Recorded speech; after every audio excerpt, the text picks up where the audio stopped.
Hi, and welcome to our 24th book of the Bible, the book of Zephaniah. And Zephaniah was a prophet who was of royal descent. He was able to trace his lineage back to King Hezekiah, and he prophesied over a period of time, including during the reign of King Josiah, which makes sense that we're reading it now because remember, we're trying to keep up chronologically. So apparently, fun fact, is probably a distant cousin to King Josiah.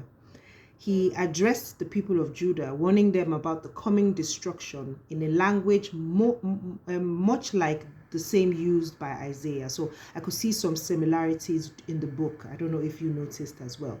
He was calling out their idol worship, and they were obviously, like they were worshiping idols but also worshiping God as well. And this was Judah, obviously, with their hearts far from God, or more like their hearts divided.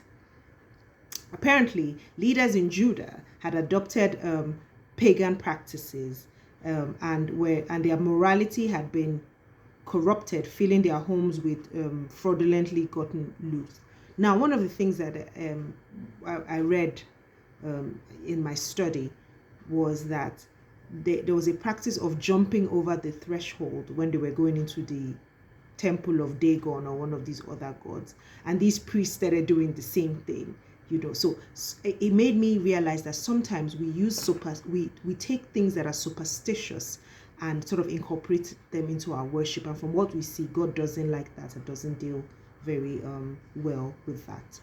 Josiah, unlike the other prophets, spoke repeatedly about the day, unlike the other prophets, or much like the other prophets, actually, not unlike, because they all did, right? Like the other prophets, spoke repeatedly about the day of the Lord, an ominous time of judgment portrayed as destructive military conflict from which there was no escape, not just for sinners, but also, and this was a fun fact, for complacent. There were some verses there that spoke about people who were complacent and who did nothing. So the fact that you do nothing doesn't exclude you from judgment, which made me remember that verse that spoke about, either you being hot or cold, because if you were lukewarm, God will spit you out of his mouth. So complacency also, doesn't let you or get you off the hook. God's chastisement of other nations should have brought the people of Judah to their senses, but instead they became even more eager and persistent in their evil practices and their sinfulness.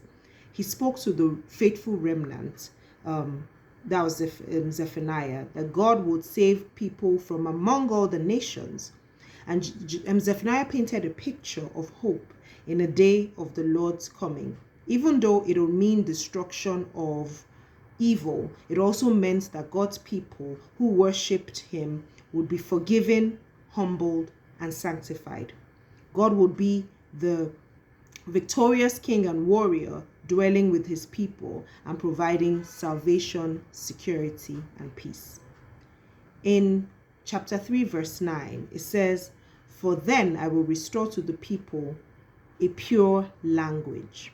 Now, this made me think about the time and this could actually be referring to the time during the Tower of Babel. Remember, before the Tower of Babel, all the children of God at the time, or everyone in the world, spoke the same language, but because of the tower, God separated their languages, and people couldn't understand each other. So this could actually speak to a time where all the people from all the nations will speak the same language. How cool would that be if we could all just understand each other, so there was no misunderstanding and everyone spoke and understood? Like, I cannot wait for that time. So let me share with you my #getting to know God lesson. Zephaniah's prophecy of the remnant, the return of the Jews to Judah, foreshadows the final redemption of the earth.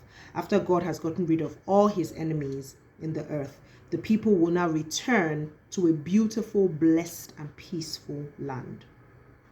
Now, this tells me that the Lord God loves to banish the fears of his people.